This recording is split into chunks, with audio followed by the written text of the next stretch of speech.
Vampires, vampires, vampires, vampires, vampires, vampires, vampires. Hello, good time zone, good adventuring time, everybody. And hello to a fairly spontaneous little live stream I've decided to do here on my Saturday evening. My name's the Chindividual. Marcus, pronouns are he, him, and I decided it's time to spend some time checking out the player's guide for the upcoming adventure path Shades of Blood.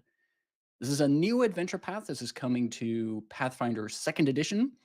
And from what I heard, it might involve both dungeons and some vampires. And I'm a big fan of vampires. I think there's some cool vampire lore in Golarion. And this also nicely aligns with a video I'm working on for the channel. So I thought, why not go live on my Saturday evening, treat myself to a nice little evening coffee here in my Cactuar mug, and flip through the player's guide. And if you think that's also a fun time to spend your Saturday evening on that, well, come through, join us in chat, and let's see how many shades of blood there are exactly. For those who are not familiar with Pathfinder's player's guides, a brief explanation. So, what Paizo does for most of their adventure path or series of adventure books is that they also release a so called player's guide. And the goal of the player's guide is to give potential players a spoiler free introduction to the adventure path, but also suggestions to how to build a character for this adventure. It will give you advice on what kind of characters will work, what kind of characters won't work, and um, hopefully helps your players to build characters that integrate well into the campaign you're going to play. Now, I will say, being a little bit critical sometimes, that some players' guides don't give a really good picture of the actual campaign that you're going to play. I think that's a separate topic for a completely separate video, but I always like to flip through these adventure path to kind of see what the adventure will be about. And also for me as someone who usually ends up in the GM seat, to see if this is something that I could pitch to players if I were interested in running it. Also, sometimes there's a neat little new lore bits in these player guides, so why don't we just get to it? I got the player guide right open here. Have a little bit zoomed out to appreciate this cool artwork, which I just want to briefly zoom in on. Some of the iconics. We have our cleric iconic and it's the inventor iconic over here, fighting some golem construct on the art. Really cool bit.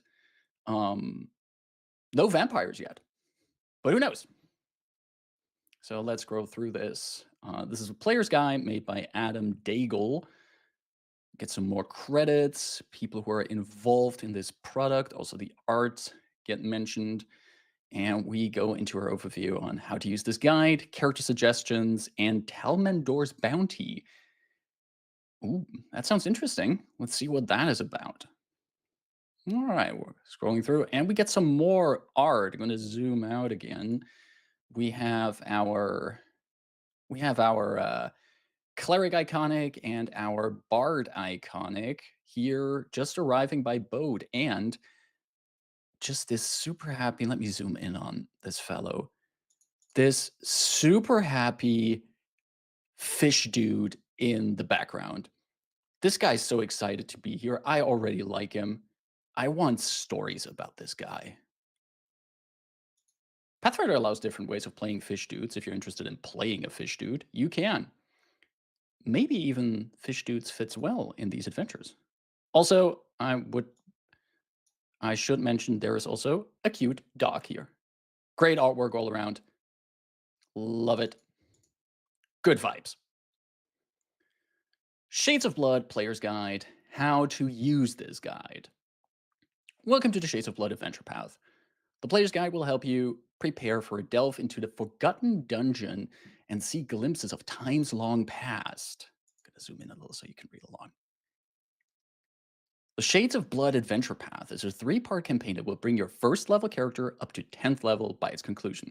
So again, this is again one of these 3-book adventure paths that does the first half of the 20 levels of Pathfinder. The campaign begins with the presumption that you apply to be a research assistant for Iniskar, curious female lizard folk astronomer, who is mounting an expedition to study a rare celestial event using an ancient Aslanti observatory.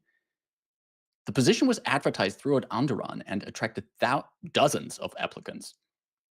When planning what kind of character you like to play in Shades of Blood, spend some time thinking about why your character applied and what made them stand out from the crowd. You could have prior experience with the tools and mathematics of astronomy, or you could have a keen insight into nature and the regular movements of the universe. Maybe you're a diligent worker, willing to shoulder any burden. Maybe you cash in a favor to get on the list, or perhaps you've simply ventured to a remote island with harmless ulterior motives. In any event, you've made it to Talmandor's bounty and are ready for whatever this new adventure brings. Okay, so we get immediately presented with the core hook. So your character should be linked to this Iniskar, this curious female lizard folk astronomer. Really cool. Love me some lizard folk. And love it that we immediately get the hook on presented as early as possible in this book, in this guide. So we immediately know what's happening here. The island town of Talmador's bounty serves as a promise to the hopeful future of the nation of Anderon.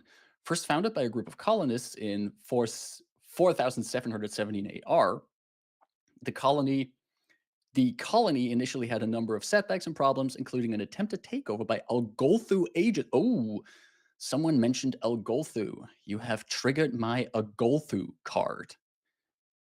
In case you don't know, I think Algolthu can be compared. What's again the name of the D&D lore has a name for it. Totally forgot. There's these three-eyed fish people. I can't let this stand. Algolthu.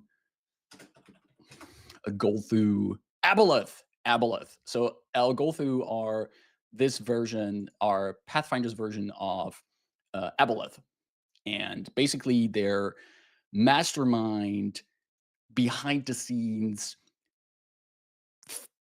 deep sea worms with multiple eyes that come and have influenced a lot of the history of Golarion, and who, according to some of the lore, are actually responsible for the events of Earthfall, a very big cataclysmic event in the history, which is tied to the Aslanti, who I'm pretty sure will feature prominently in this adventure path. So we already got. You see what happens with these players' guides? I read them as a potential GM, and I already get excited about what kind of lore will come up. But let's read on. Since then, Talmador's bounty has prospered, becoming a pivotal part of the Arcadian Wake, a trade route that connects the inner sea with the east coast of the continent of Arcadia beyond the shattered continent of Aslan. Arcadia mentioned, let's go. In particular, the town serves as a connection point between the Andorran capital of Augustana and their settlement of Elisamare on Arcadia's grinding coast. The growing prominence of Talmador's bounty has garnered a fair amount of attention from Anderon. I'm glad we get more mentions of Arcadia. I want more lore and also for Pathfinder 2 ebooks about Arcadia. I think that's one part of the world of Golarion that could really deserve some more attention. So really, hopefully we also get some more of that in here. Assuming you're not from the island, you've spent at least 6 weeks at sea aboard the Star of Elmas, sailing from Elmas and Anderon to Talmador's bounty on the island of Ancorato in the Arcadian Ocean. During that time, you could have gotten to know others on the ship. Maybe you already met the other assistants prior to boarding. Among the workers, merchants, and scant few tourists, you can meet your fellow adventurers if you didn't already have a relationship with them prior to setting off across the ocean. Your adventure begins when you step off the ship. I like this idea that if all of the characters or most of the characters have to come by ship to Talmandor's bounty, that you can use that as a framing device for the players and the characters to get to know each other. So you know that you're on a ship together. So you could have some nice little vignettes of how that journey goes. What kind of conversations these new characters have and how they can already get to know each other before the actual adventure starts. Really cool. I like that. Also, I'm curious to see more about this Talmandor's bounty as a location because if that's also an option for characters to be from Talmandor's bounty, I'm curious to see what that town is about. I like a good town as a base of operations. I think one of the best things that the Adventure Path Abomination Vaults does is that it's also so linked to the town of Otari.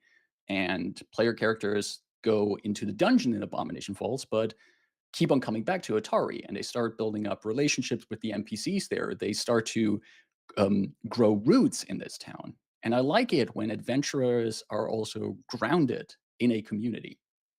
Good stuff. There's a little sidebar of where on Golarion we are. Well, the Shades of Blood adventure path takes place on Ankurato, an isolated island in the middle of a vast ocean. The island lies within the shattered remains of the Aslanti continent and is home to the small settlement of Talmandor's Bounty.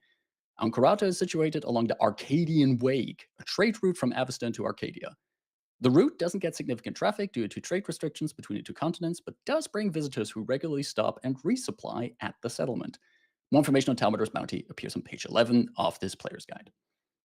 Yeah, for those of you who are curious, this entire player's guide is about 15 pages, including cover, index, and the likes. Um, it's quite it's quite some information, but it's not super dense or thick. So you can easily hand this to your players and ask them like, "Hey, please read this before we start making characters."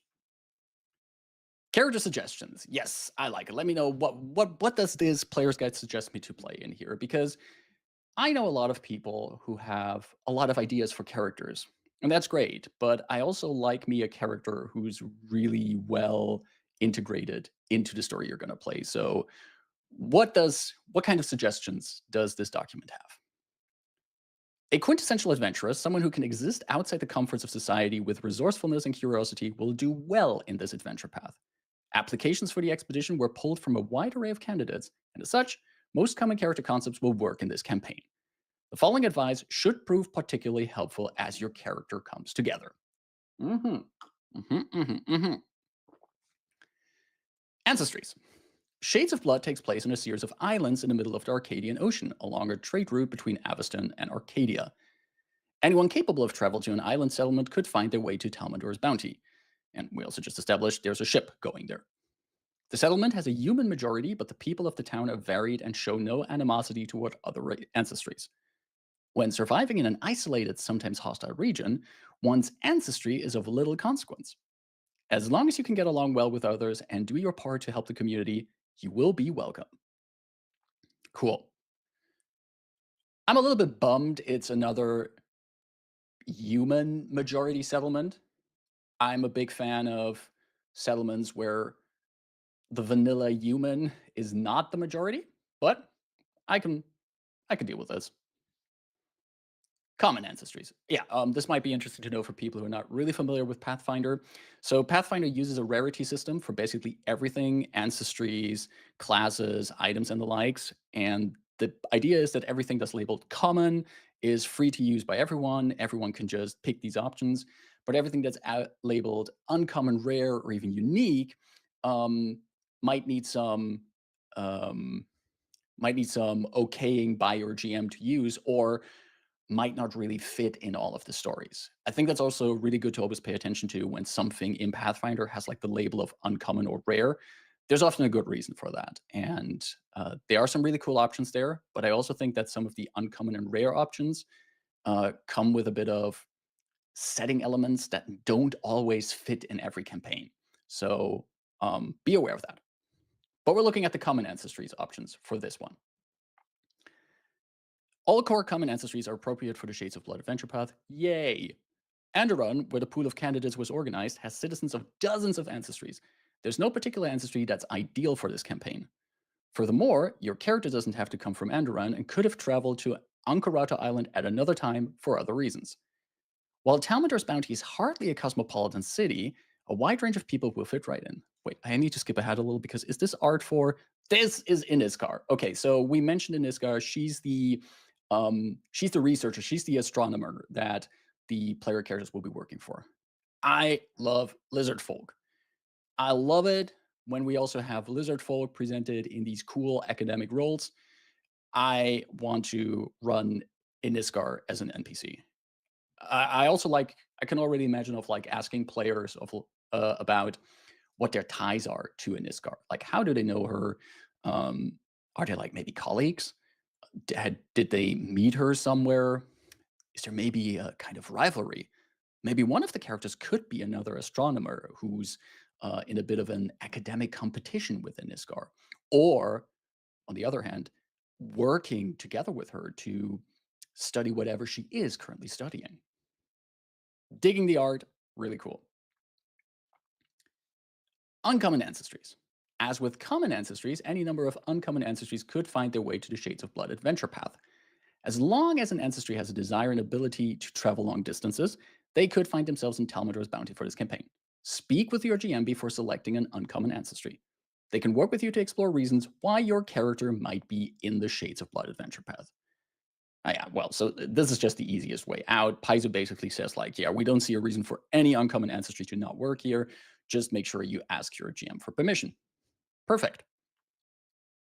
Oh, little sidebar I want to cover. This one piqued my interest. The sidebar caught my attention when I briefly flipped through this before I started the stream. I've been to Ankarato. You might have played through the Ruins of Aslan adventure path and already be familiar with Ankarato from that experience. While the Shades of Blood Adventures Path is not a continuation of that story, apologies, you could use those experiences as a player or GM to inspire your new character. Ruins of Aslan took place 8 years before the start of Shades of Blood, and the characters from that campaign who saved the fledgling settlement were high level at the adventure's conclusion. This makes them inappropriate for Shades of Blood, which assumes that those heroes moved on to other adventures. However, some of them may have stuck around Talmador's Bounty, and your new character for Shades of Blood could know or be related to your previous character. I love this. So I have never run Ruins of Aslan.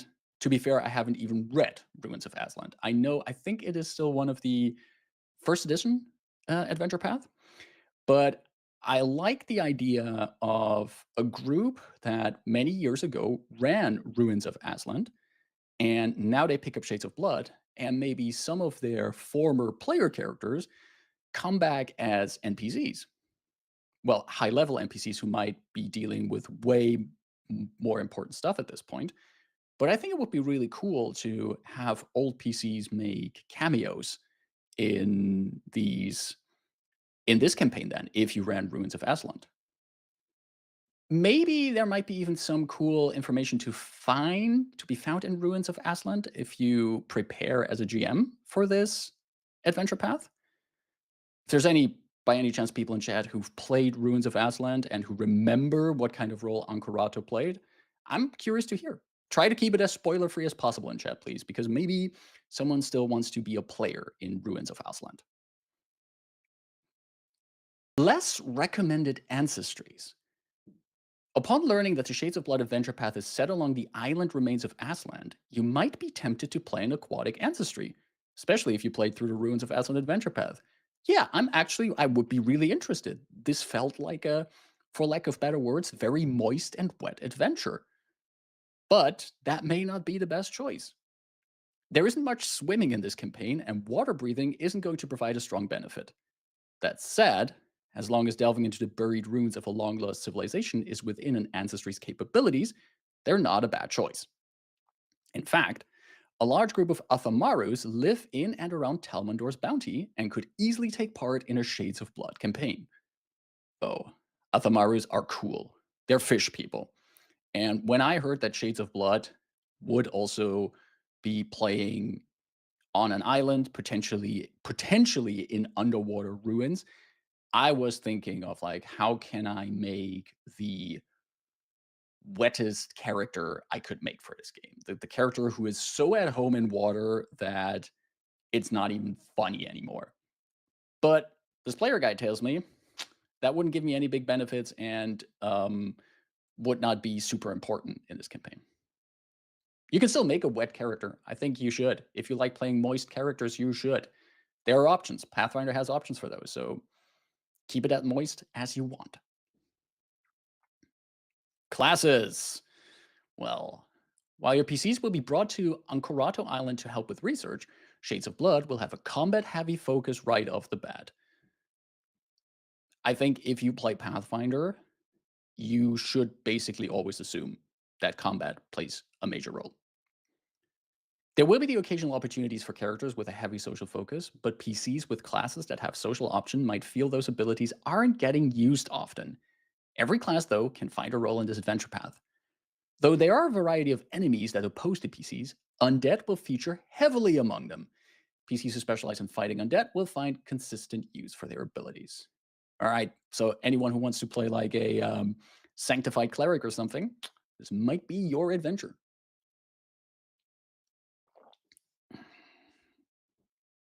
Good coffee. Alchemists are incredibly well suited as assistant researchers for the Niskar and will fit right in. Access to a wide variety of damage types and support options will see use throughout Shades of Blood. Toxicologists, though, will find that they face some poison immune foes, and while they can instead deal acid damage instead of poison with the toxicologist's field benefit, poisons that aren't for dealing damage won't be as helpful. All other research fields should work very well. Ghost charges are a potent bomb choice given all the undead you'll be facing, regardless of your research field. Skills and feats provide great opportunities for focusing your skill points and feat choices to have an impact during exploration. Wait, hang on. Skills and feats provide great opportunities for focusing your skill points and feat choices to have an impact during exploration. Okay, so they mean like you can use whatever skill choices and feats you make to also have your alchemist be helpful in exploration. Gotcha. Ghost charges are legit a great thing to have in any kind of adventure that has a lot of undead. Minor spoilers for Abomination Vaults, but that adventure is also filled to the brim with undead. And my party has gotten so much mileage out of ghost charges. It's wild. They basically always have a few on them when they go into the dungeon, and it has always paid off. Ghost charges are great. Pick them. If you know undead are coming, get some ghost charges. Animists have a versatility that will be appreciated given the wide variety of challenges you face, but seers will often find their powers more useful given the prevalence of undead.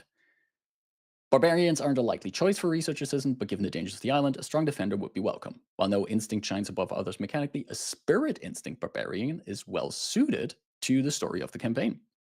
Those with the superstition instinct might be trickier to fit into the campaign, given that they're aiding a team researching a magic heavy society.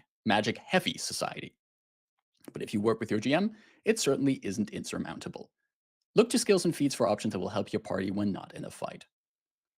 Bards, much like alchemists, make natural research assistants, especially those with the Enigma Muse.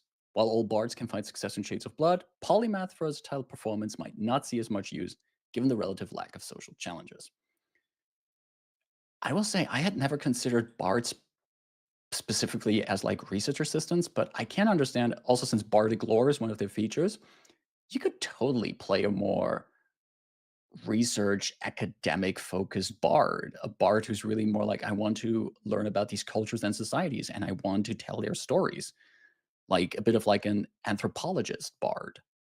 That would make a really cool character. Champions whose sanctification is unholy aren't a good fit for this adventure path. The inciting incident and the call to adventure itself involves helping others, and the tenets of unholy champions will more likely than not interfere, unless you work with your GM a great deal. On the other hand, champions with the ability to act selflessly, especially grandeur champions, will find themselves welcomed by Iniskar as protectors for the expedition. See Faith for guidance on particularly suitable faith or beliefs. Clerics are, to no one's surprise, incredibly versatile and can fit right into this research expedition in a variety of roles. Consider the additional information presented under Faith for guidelines on which deities are particularly suitable. Druids will find themselves spending a lot of time in underground terrain, so choices that are ill-suited for such delves might not be as impactful.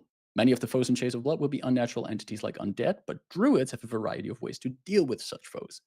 Stormwater druids will rarely encounter the weather that benefits their ability underground, but their offensive capabilities will still be quite impactful.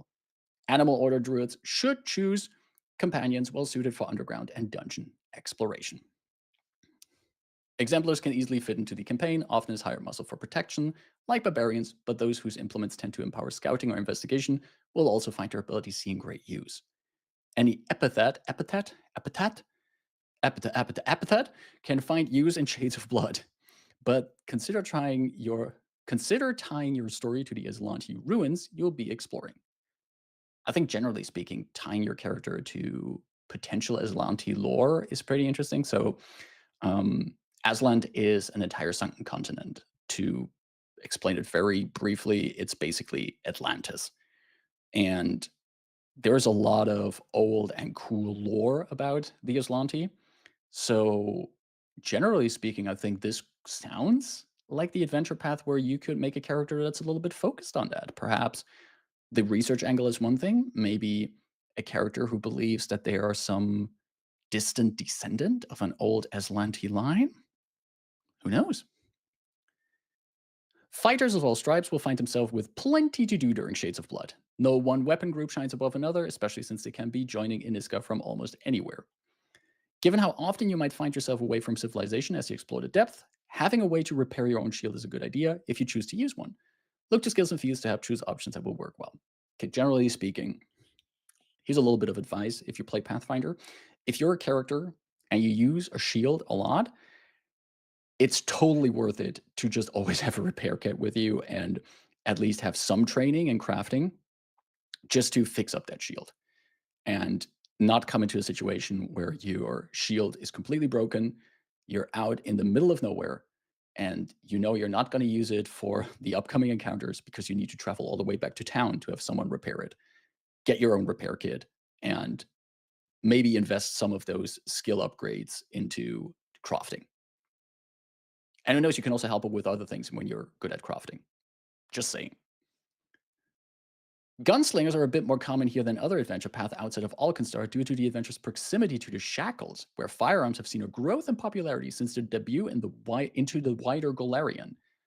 Much like other classes with a heavy focus on combat, they can easily slot into the expedition as guards or scouts for added protection to the researchers.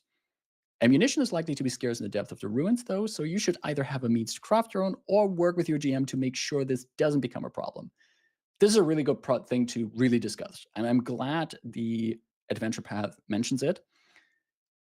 I think if ammunition is something that might be a problem, you can do this in two different ways. One is to really lean into that and really count the bullets that you have, and the other is to just hand wave it. I would personally lean to like saying that I'm going to hand wave ammunition because the thing is, if you're playing a gunslinger and you don't have any bullets left, well, you kind of can't do your job as your class. So I'm glad that this player guides highlights it so that if there's a player who's interested in playing a gunslinger, they are aware of this and they can bring it up to the GM before they encounter this problem in the actual game. Inventors made excellent addition to a research expedition, as many inventors flocked to Aslanti ruins, seeking inspiration for their next modification or invention. You also have a large impact in combat, and all innovations are suitable for Shades of Blood.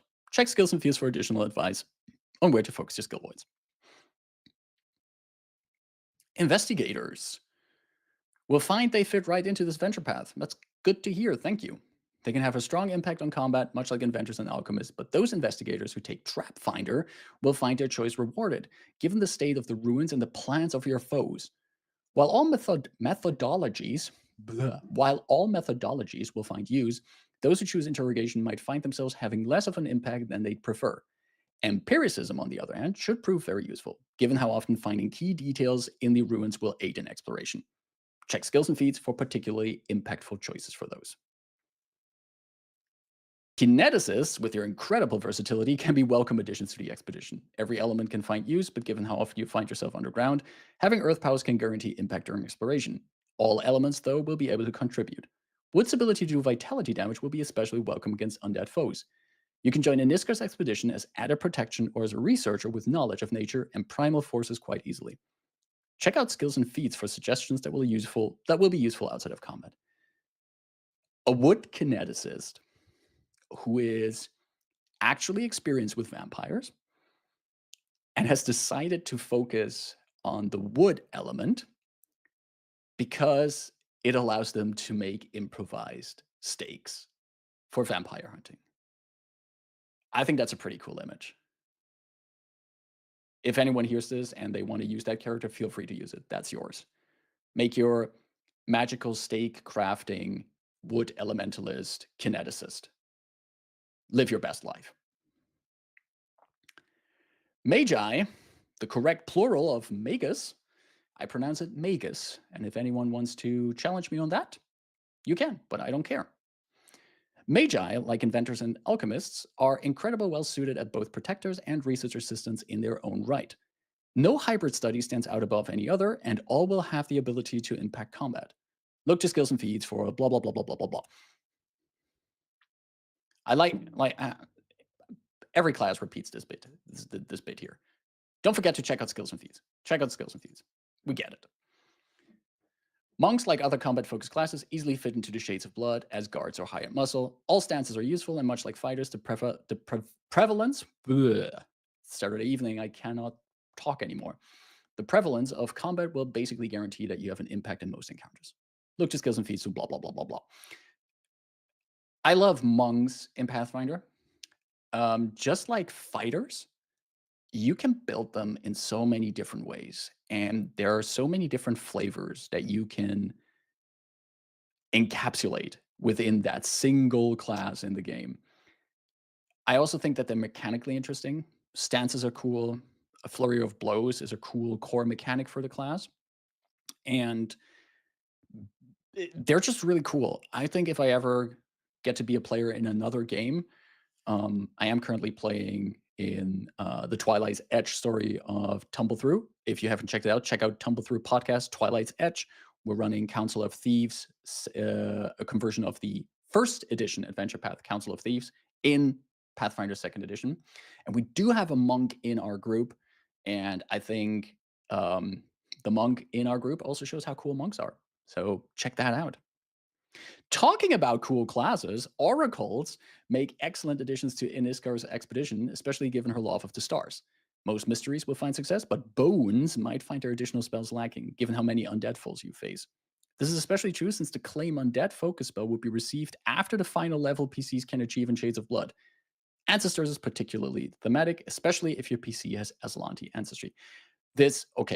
Okay, first of all, I'm a sucker for oracles. I play an oracle in the Twilight's Edge podcast of the Tumble Through podcast, and I fell in love with the oracles mechanically in their pre-master version. I'm a bit torn on the remaster version of the oracle, but I like the idea of like you're cursed with this cosmic knowledge that lets you do cool things, but you also have a curse on you. The idea of playing an ancestor oracle and literally talking with like the ghosts of the Aslanti, that is such a cool angle to deliver lore and plot to a character. To use that character who has this intrinsic connection with the Aslanti, with the spirits of the Aslanti, as a way of sharing information, I think that would really work. That would be really cool. Similarly, would be for a spirit barbarian. Their ties to ghosts and the likes. Maybe that's also their rage is fueled by some kind of ancestor that is reaching out towards them and tries to share information with them. Psychics, especially those with subconscious minds that use intelligence as their primary attribute, make excellent researchers and fit right into the expedition. That being said, all subconscious minds can find use. As for conscious minds, all of them are suitable for the campaign. I have not yet figured out how psychics work. It's one of those classes that completely eludes me, which is also due to the fact that I have not spent significant time reading the class, and I have not yet had the joy of playing with a psychic in my group. I get that they're really interesting. I get that they do a lot of things with cantrips, I think. They empower cantrips, but I haven't figured them out yet. A mystery to me. Rangers make excellent scouts and guards for an expedition. Remember, a lot of the terrain will be underground or within ruins, so choices that require you to be in other terrains might not feel like they're giving you enough impact. Like druids, if you choose an animal companion, those that are suitable to underground exploration will feel strongest. No one edge is stronger than the others in terms of the challenges you'll face, and like fighters, any weapon choice will work throughout Shades of Blood. Skills and feels, yada, yada, yada, yada. Rogues will find themselves right at home given the dungeon delving nature of Shades of Blood. Trap Finder makes an excellent feat choice, but aside from that, you really can't go wrong with your options. Every racket can find a use, as can any weapon that you can sneak attack with. Your huge array of skills will be an enormous boon when dealing with the dangers your party will face. Check skills and feats for blah, blah, blah, blah, blah, blah, blah. I love rogues also in Pathfinder. Um, I think I'm just coming to the conclusion that I love martial classes a lot in this game because rogues get so many skill feats. And in a game where I enjoy picking feats, that is such a bonus to just be like, yeah, I just basically pick a skill feat every level up, and you can build your character with so many skills, with so many talents. You can really be the jack of all trades of your party, and not just some um, shadow stalking thief. You can really be the expert of your group. However, rogues have perhaps one of the most broken feats in the game. Gang up is utterly broken, and if anyone from Paizo sees this, I wonder how did you come to the conclusion that gang up is a balanced feat? It's I I have opinions, as you notice, about gang up. I think that feat needs a rework. But let's carry on. Sorcerers might not be as academically focused as some of the other spellcasters, but they can still make excellent research assistants or protectors for the group. Those with the undead bloodline, though, may often find themselves less effective given the void immune foes throughout this campaign. While not every enemy is undead, and they have other spells that can harm those that are, it's definitely something to be aware of. Thematically, Imperial Bloodline sorcerers with a tie to the ancient Aslan will be an excellent fit for this adventure path. I'm starting to see a picture. I would think it's so cool to get a party together with all characters with their class choices and their backgrounds having some tie to Aslan and weave that in. I hope that the actual adventure path gives material for that. Summoners are in a similar boat to sorcerers in that they make excellent guards or researchers. Undead, once again, can make for a limiting Eidolon choice due to foes you'll be facing, but Psychopomp is an excellent choice for the same reason. The Psychopomp Eidolons also start with Dark Vision, excellent for underground exploration. Skills and feats, yada, yada, yada. Okay, there's here this nice chart of suggested character options. This is something that you find in most players' guides, and they have a ranking for strongly recommend, recommend, appropriate, and not recommended. This is a really nice, quick overview that you can just give your players to look at, and really quickly tells you like what works and what doesn't work here. I do especially like the languages column.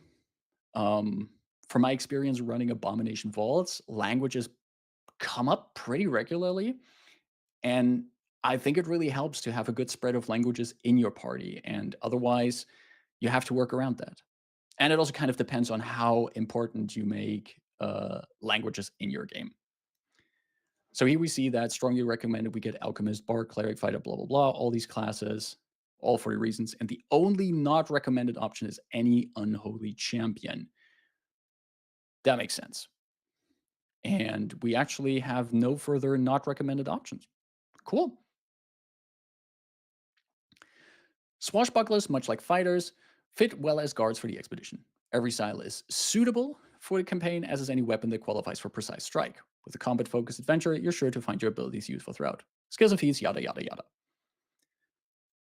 Thaumaturges make ideal research assistants with their eclectic knowledge of foes. Diverse lore is especially thematic for those who want to be researchers. Breach defenses is also a useful feat, given all the foes that have resistance to certain damage types. Yeah, Thaumaturge is cool. All implements can have a role to play, but tomes are very thematically appropriate for up-and-coming researchers. Skill and feel, yada, yada, yada. Witches, with their high intelligence and inscrutable patrons, make excellent researchers, and it's no surprise that Iniska would want one on our expedition. While all patrons offer something useful, the inscribed one is very thematically appropriate to an Islanti dungeon delve. And finally, wizards, perhaps more than any other class, are the very picture of researchers. As such, they are incredibly well suited to join an Iskris expedition. All schools are useful, but both Ars Grammatica, with its focus on runes, and Civic Wizardry, with its ability to bolster underground passengers, make excellent thematic choices. So, with these class options and the way they're described, I'm thinking let's do an all researcher nerd party. Let's take a wizard, take a witch, take a thaumaturge, take a let's take a magus, and we're also going to take an investigator. Just all a bunch of nerds doing research together and trying to document as much information as possible while also fighting terrifying monsters. Faith. This is a good one, especially for characters for whom faith plays an important role. Characters of many faiths could find their way to Ancorato for the Shades of Blood adventure path. Deities who encourage travel and adventure provide the best fit. Faith concerned with stars and celestial bodies makes sense for the characters answering the call for research assistance as well. As far as Talmudor's bounty goes, the number of faith represented in this settlement are limited to the small population. The chapel in town was once shared by followers of Erastil and Abadar until the Church of Abadar built their own temple. While the chapel is still devoted primarily to the horned god, it also contains shrines to Caden Kalian and Gazra. Pretty standard array of deities. Most benevolent faith will shine in this campaign. Those focusing on light, particularly the concept of light overpowering darkness, will find many opportunities to prove their faith. Since much of Shades of Blood takes place where a worshipper can't see the sky, faith that require praying under the sun or have edicts that require worshippers to have a full view of the sky will find meeting their deity's wishes challenging. Cruel, domineering, or monstrous faith are only found among enemies in Shades of Blood. So, one thing I think that you as a GM running this should consider is even though the guy tells you that there's only a limited number of faith in Talmudor's bounty, I think if you have a player who feels like playing a specific faith that would fit in Talmudor's bounty, just come up with them having a shrine there. If there's like shrines to Caden, Kaylee, and Gosray in the Temple of Erastil, as long as it wouldn't be any kind of faith that's um, at war or conflict with Erastil, you could probably fit a shrine to any other deity in there as well. And also, as long as it's not like straight up cruel, domineering, or monstrous faith, that just wouldn't fit in Talmudor's bounty.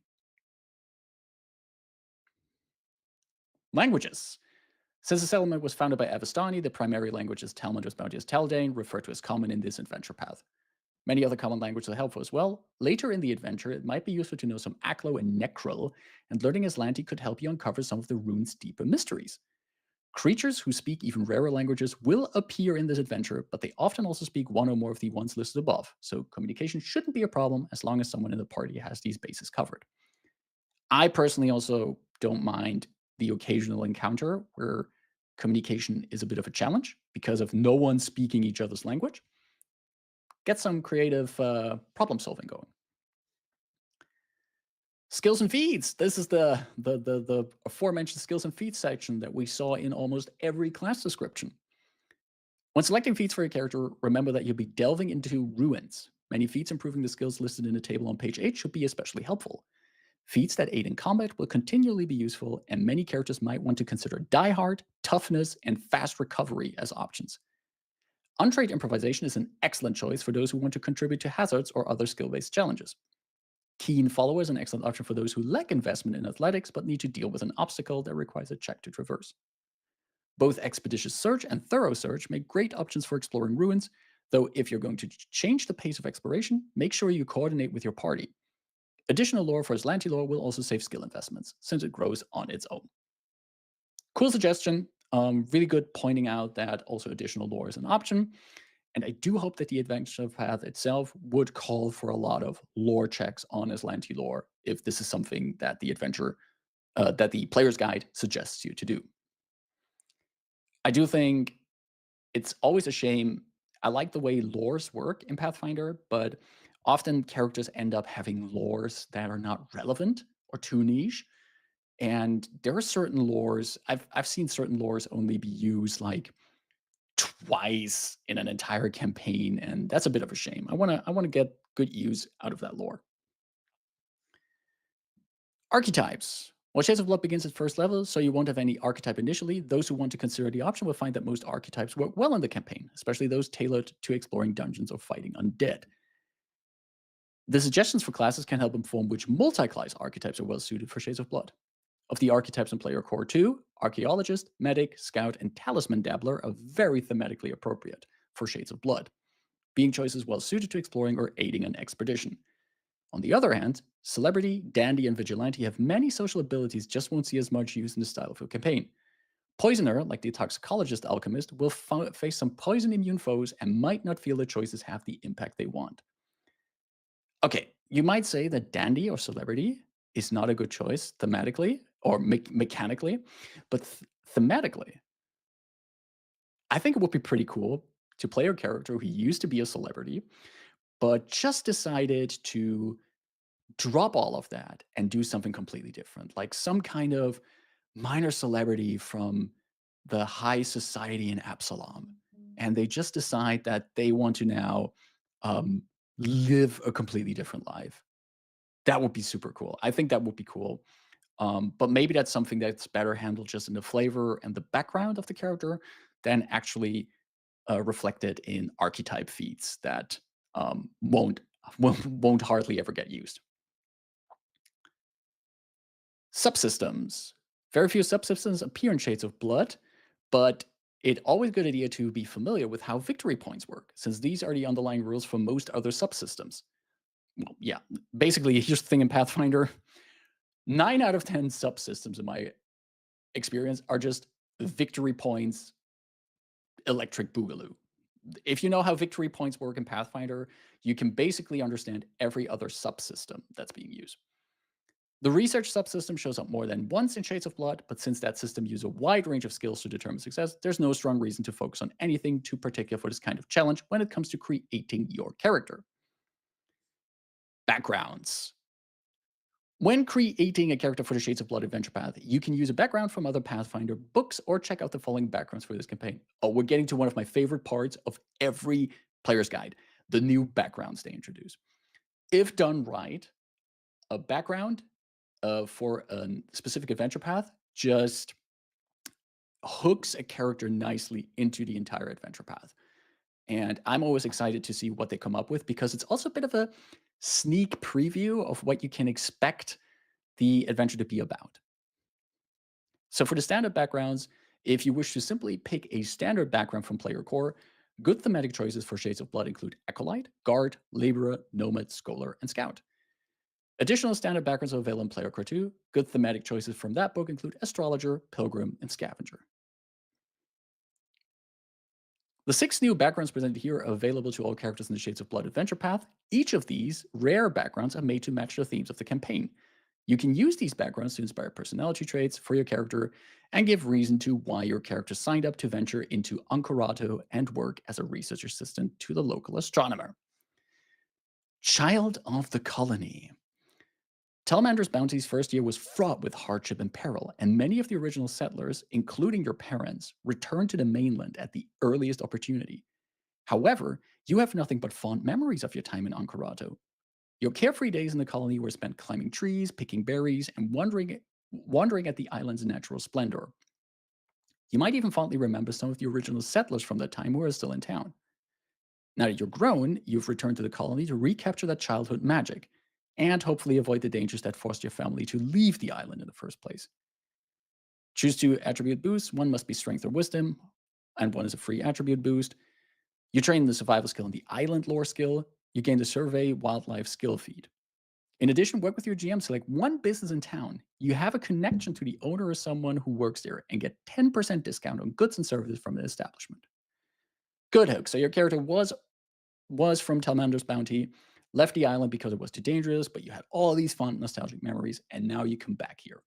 And being a research assistant might be the reasons that gets you back here. You're here, there's a chance to return to this place that you have fond memories of, and now you do it. Cool way of also tying your character to the setting by getting a discount. Company agent. When the bountiful venture company first invested in the colony of Telmander's bounty, the backers expected to see a return on their investment. Well, yeah, that's generally how that works. Nearly a decade later, the company has yet to realize any profits, and so they've sent you to Ankarata to see what might be done to remedy the situation. Your employers place much of the blame on the colony's governor, Ramona Avonth, whose stubborn refusal to accelerate the investors' repayment schedule has kept the company from the money it's rightfully due. Boo hoo, capitalism.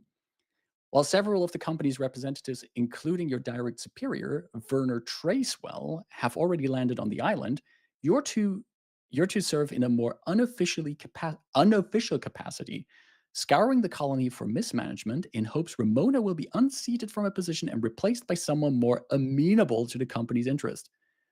You get dexterity or charisma boost and one free boost, and you're trained in deception skill and accounting lore skill. Like, that's the kind of lore. When are you going to use accounting lore as a skill?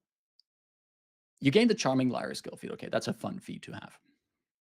But tell me the situation in a Pathfinder game where you're going to use accounting lore, especially since this player's guide is making very clear that it's very combat focused. Are we gonna encounter enemies who can be tricked with accounting lore? I think that's very unlikely. What I like about this background is that it has potential for some inter-party conflict. This really sounds to me like you're some kind of quotation marks tax collector, and you're going to be very involved in the business sides of the island.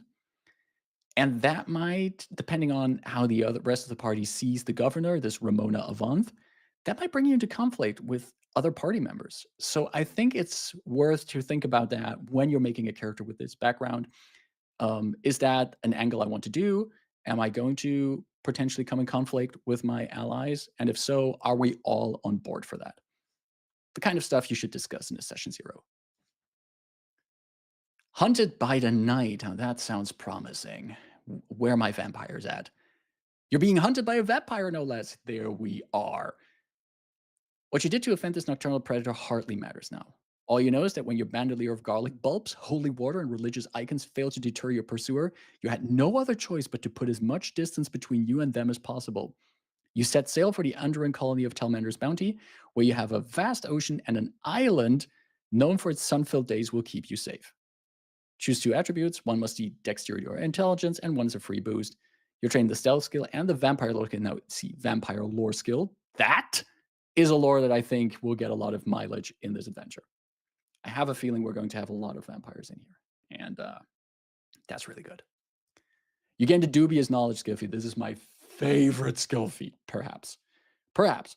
So for those who don't know dubious knowledge, when you recall knowledge, when you critically fail, when you have dubious knowledge, you get to learn 2 facts. But one of them is not true. But you have no way of telling if it's not true.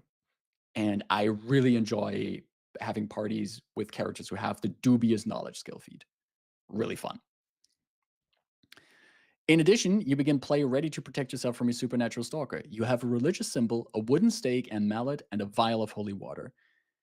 I really hope that the full adventure path does something with this, that if you picked the hunted by the night background, that you have some tie to one of the enemies that shows up here. That would be really cool. Knack for contraptions. You've always liked to fiddle with things mechanical, anything from simple tools to more complex contraptions. The more parts, especially moving parts, the better. You often got in trouble as a child for dismantling something just to see how it worked. As you grew up, you drew plans and yearned to study engineering so that you could build something of your own. You read tales of Jistkan marvels, shory flying cities, and Aslanti magic attack and clockworks. After hearing that an expedition to Old Aslant was looking to take on research assistants, you immediately signed up, hoping for a chance to study the ruins.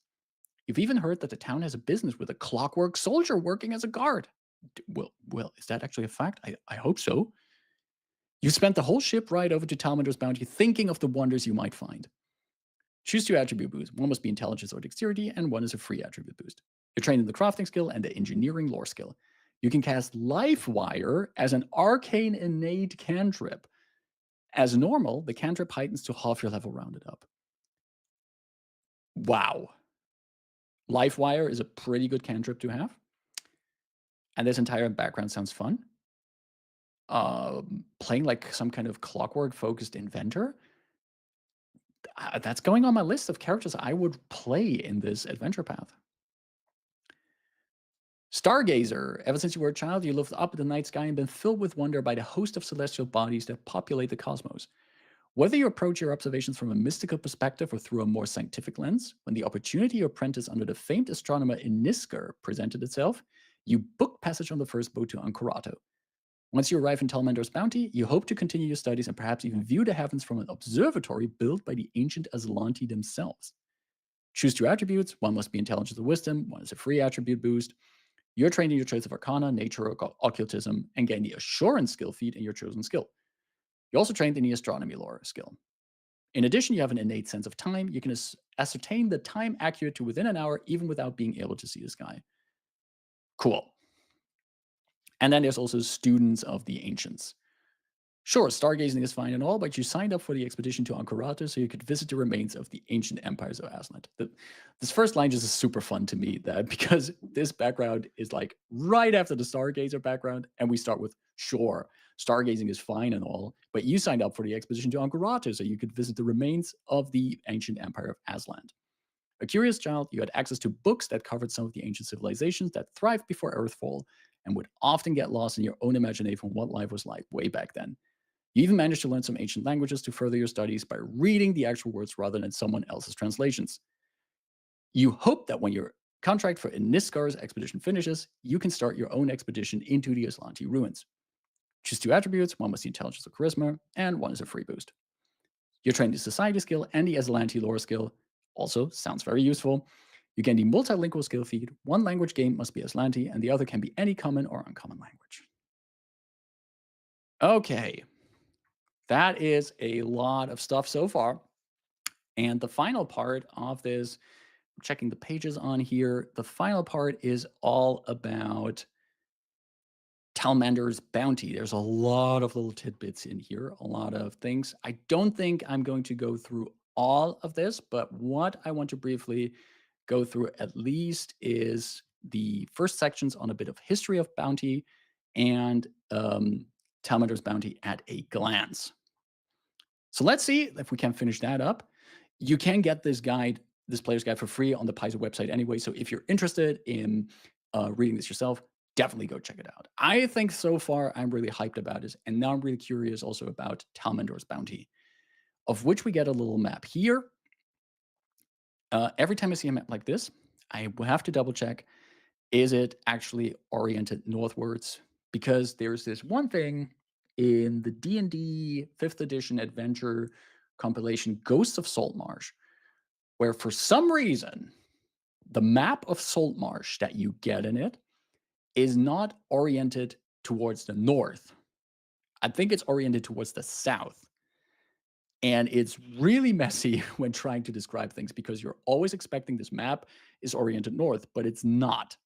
So every time now, since I made that blunder with Ghosts of Saltmarsh, every time when I see a town map, I double check, is it oriented north? And this one is.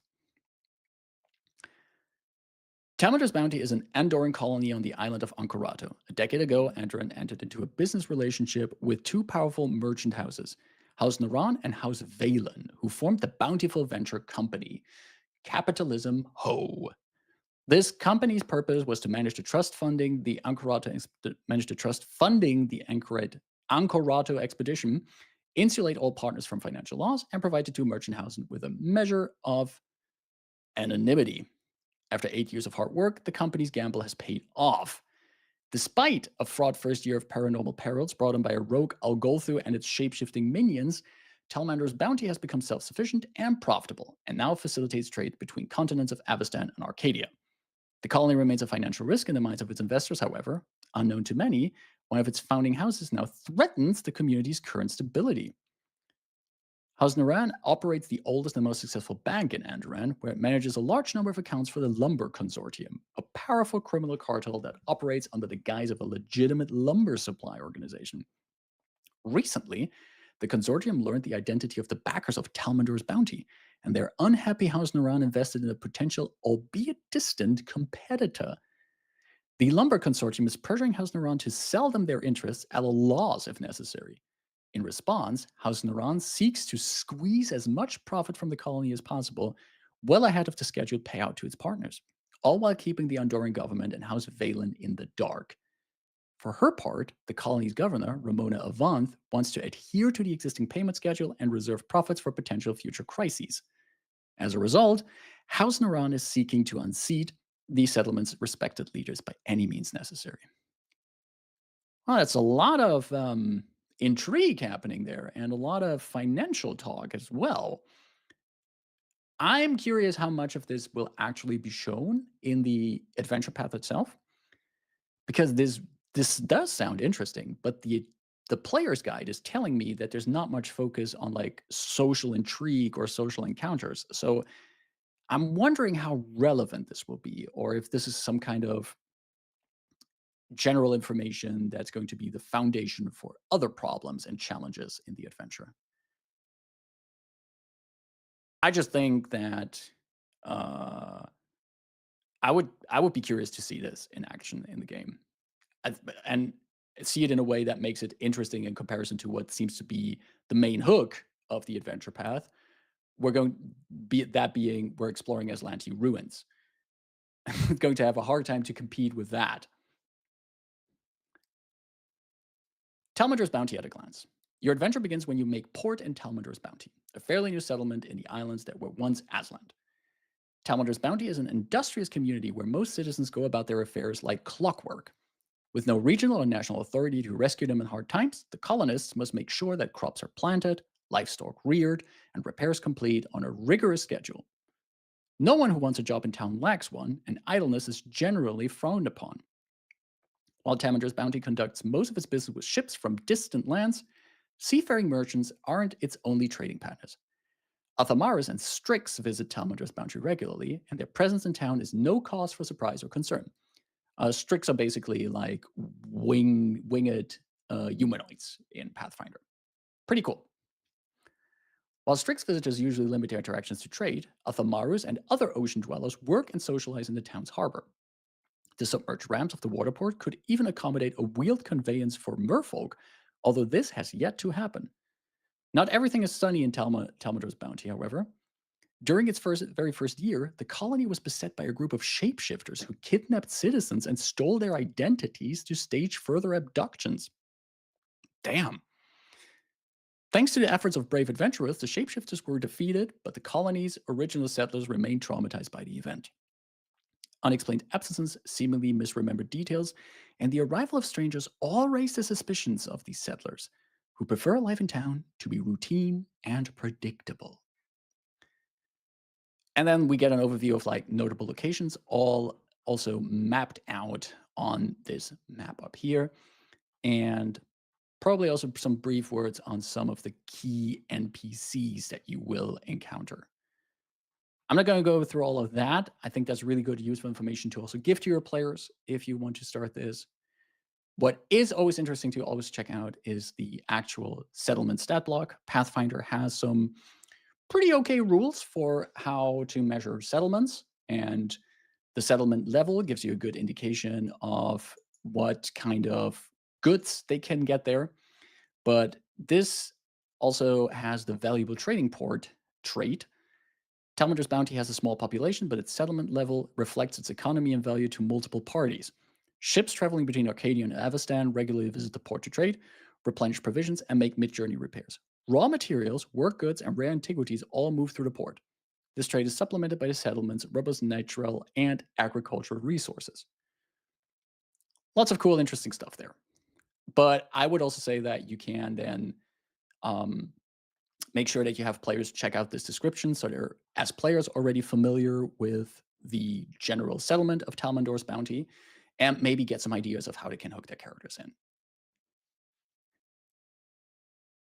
That leads me to slowly wrap up this little flip through. I'm just gonna go back to my favorite little bit of art over here. Let me just. I really like this art. This really establishes like this This is a cool new adventure we're going on vibe. We just arrived. These characters just got off the boat, arrived in Talmader's Bounty, and there is this super happy fish guy in the background. I love him.